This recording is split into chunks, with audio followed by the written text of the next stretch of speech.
नमस्कार, आप देख रहे हैं सच की आवाज़ वेब न्यूज़। मैं हूं आपके साथ शशांक मिश्रा और मैं मौजूद हूं मलियाबाद क्षेत्र के सहिला मऊ गाँव में, जहां पर बाघ का आतंक इस समय निरंतर जारी है। और एक व्यक्ति को तो बाघ ने अपनी दहशत इतनी ज़्यादा दिखा दी कि वो पेड़ पर चढ़कर बड़ी मुश्किल से जान बचा पाया। अब हम बात करते हैं यहाँ पर मौजूद गांव वालों से कि उनका कामकाज किस तरीके से प्रभावित हो रहा है। ये जो क्षेत्र है मलियाबाद का, ये कृषि प्रधान एरिया है। यहाँ पर मूल चीज़ उनकी कृषि ही है और किस तरीके से वो काम कर पाएंगे, हम सुनते हैं गाँव वालों की क्या समस्या है। दादा नमस्कार, क्या नाम है? शकील अहमद। शकील जी, ये बताइए कि बाघ की एंट्री आपके क्षेत्र में मौजूद है। इस बाघ की मौजूदगी के चलते खेती किसानी किस तरीके से आप कर पा रहे हैं? सर 1.5 बीघे में मेरा गेहूं बोया हुआ है और हम खेत नहीं जा पा रहे हैं और सब सांड चढ़े जा रहे हैं उसको, क्योंकि अब या तो बच्चों को पालने के लिए हम जिंदा रहें या तो फिर खेती बचाएं, बाघ का निवाला बने। तो इसलिए बच्चों के लिए तो जीना ज़रूरी है, क्योंकि उनकी शिक्षा भी ज़रूरी है। अगर हम ही नहीं होंगे तो उनको पढ़ाएगा कौन? चढ़ जाए तो गवर्नमेंट को ये चाहिए कि कम से कम ये सांडों की तो व्यवस्था करे, ताकि हमको जाना ना पड़े खेत में।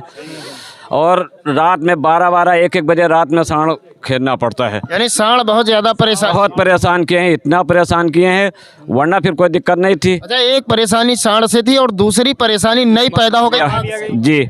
और कल हमने खुद दूर से देखा था फाटक पर से, जो है जब ये क्रॉस हुआ है बाघ हल्ट के पास से, हमने खुद देखा। तो जब फाटक मैन को हल्ट से फ़ोन आया कि यहाँ से बाघ गुजरा है, आप सतर्क रहिएगा, तब हम लोगों को भी एहसास हुआ कि ये बाघ ही निकल के गया है।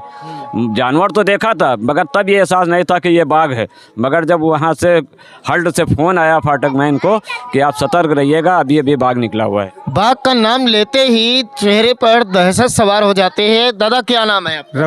रघुनाथ जी, ये बताइए, आज एक आपके क्षेत्र में बाघ की बहुत बड़ी समस्या हो गई, ऐसे में खेती पाती कैसे कर रहे हैं? कुछ नहीं हो पा रहे, खाली हम लोग देख यहाँ लौट जाते हैं।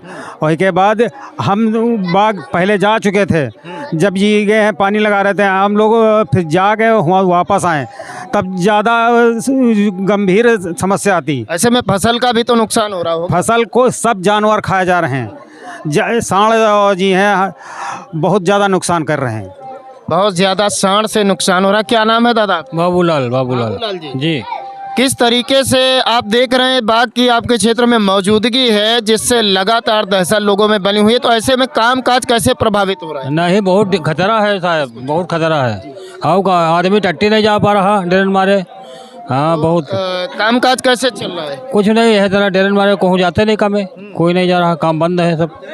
खेती में कुछ फसल वसल है, उसको कैसे आप बचा रहे हैं? कुछ नहीं, बाघ है, वो बाघ भी है, सब गैया ये खा रहे सब। हाँ, सब खा रहे कल्ला। क्या नाम है भैया? मोहम्मद आदिल। मोहम्मद आतिर जी, आप तो युवा हैं, क्या करते हैं?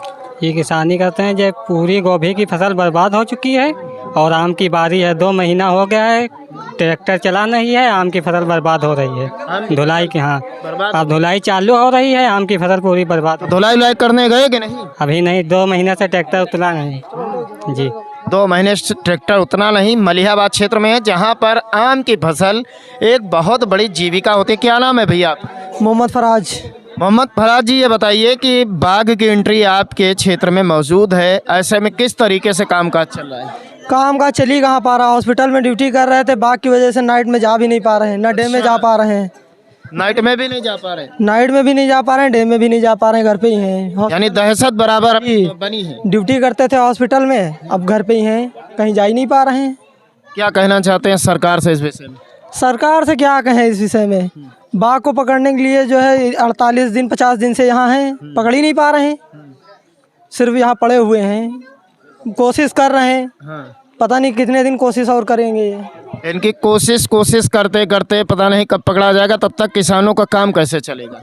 किसानों का काम क्या चलेगा? किसान सब, जैसे किसान और सब परेशानी है, ना खेत कोई जा पा रहा, ना बाघ जा पा रहा है। फसल भी आ रही है, आमों की फसलें आने वाली हैं, कोई जा ही नहीं रह पा रहा बाघ।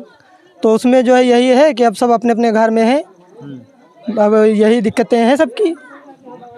गांव वालों से हमने बात की, इन लोगों की एक बड़ी मूल समस्या है यहाँ पर खेती किसानी। जो फसलें तैयार हैं उनको एक तरफ सांडों के हमले से बचाने के लिए उनको खेत रखाने जाना पड़ता था, लेकिन इस बाघ की मौजूदगी से आलम यह है कि खेतों पर खड़ी फसल लगातार जो छुट्टा जानवर हैं वो चर रहे हैं और ये लोग खेतों की तरफ नहीं जा पा रहे हैं। लेकिन कल से जो मामला सामने आया, एक किसान होरी लाल ने जब से बाघ को देखा तब से दहशत बहुत ज़्यादा इनके दिलों में बैठ गई है। कई लोगों ने तो ये बताया कि खेती जो होना हो हम देखने नहीं जा पाएंगे, यानी खेती को भी भगवान भरोसे इन लोगों ने छोड़ दिया है। अब सरकार आगे क्या कदम उठाती है, उनकी बर्बाद हो रही फसलों का मुआवजा देती है या नहीं, या इसी तरीके से किसान और नौजवान सभी परेशान रहेंगे।